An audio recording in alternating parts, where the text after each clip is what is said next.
utopian fascism. And a lot of them are taking it seriously to trying to count what's the most effective way to do that. You saw two members say that they think he's going to lose and they're going to run their own campaigns in Washington and Maine. The rest of the Democrats who have been more quiet are wondering how to say this. I've heard much less. I've heard from Bernie Sanders and other people much less of the we just have to run with Biden unable to deliver a good debate performance or a good speech.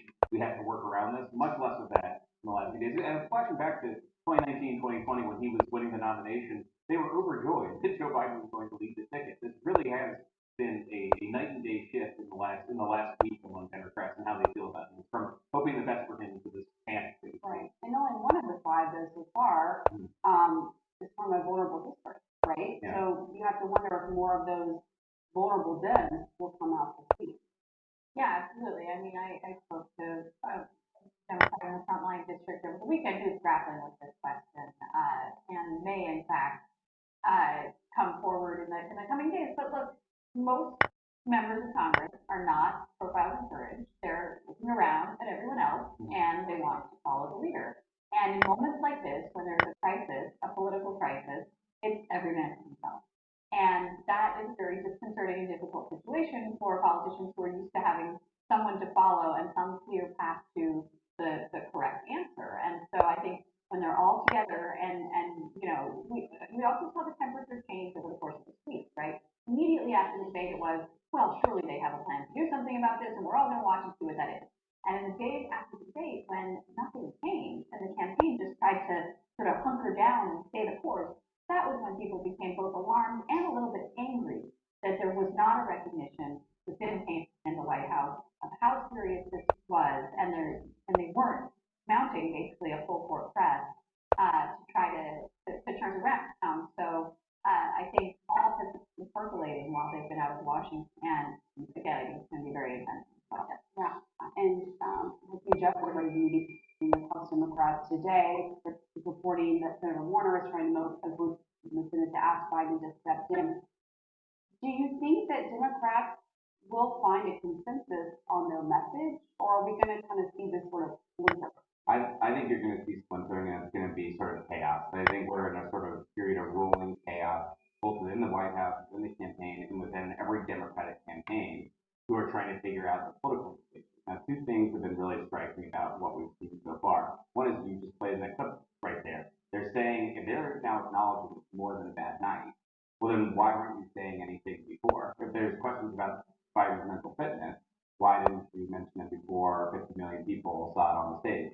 The other thing that I found really striking is that every single statement really, the first half of it is all, Joe Biden is an amazing president. We revere him. He has done a great job. And that to me is, they're trying to coax him into it, right? I mean, they're ego. Yeah, they are tiptoeing around Joe Biden's ego in all of their statements. And I don't know if that's the most effective, but it's just a striking thing that's in there. And they all talk about his record and so much, but this isn't about his record, right? It's about can he beat Trump in the next 4 years? And, you know, to add to this picture of what members of Congress are facing is, of course, their constituents, right? They've been at home, most of them, you know, during this holiday, and many of their constituents did cast their ballot for Biden to be their nominee. Here's what Congresswoman Debbie Dingell said. Today, our side screamed us and reminded us how many millions of people had voted to nominate Joe Biden, that small group of people could not take away from the will of the people. This is a very complicated issue. What do you say to that? It is complicated in a way, and I do think that you are going, I mean, we talk about whether you're going to see a consistent message from Democrats. I agree. I just don't think that that's going to happen because you do have the factor of, yes, I mean, Joe Biden does have more than 3,900 delegates. You are getting closer to the convention as well. We talked a lot about the Democrats that have come out and express concern or call for them to step aside, but also you will put that next to also the governor's meeting that was at the White House. The governors coming out and pledging their support for the president. But you made an important point just now as well. The playbook, when faced with questions over Joe Biden's age, his ability to carry out the next 4 years. I won't repeat them for obvious reasons. Take it away, guys. Okay, Biggie, let me ask you this. then? I mean, do you think CM Punk should be reprimanded for his interference in all of these opportunities for Drew McIntyre? And if not, I mean, where does this go from here? If you were just joining us on the post show, Drew McIntyre showed up here unexpectedly, very hot, very heated. It was physical, it was intense, it was very intimidating.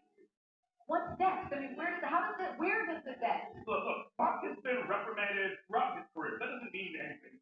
Reprimand him if you want. What does that mean? He's not afraid It means of nothing. that. Look, this thing has already escalated to a point, probably far past where it should have gone. And I honestly am a little concerned that it's going to get to a place that is a bit too violent.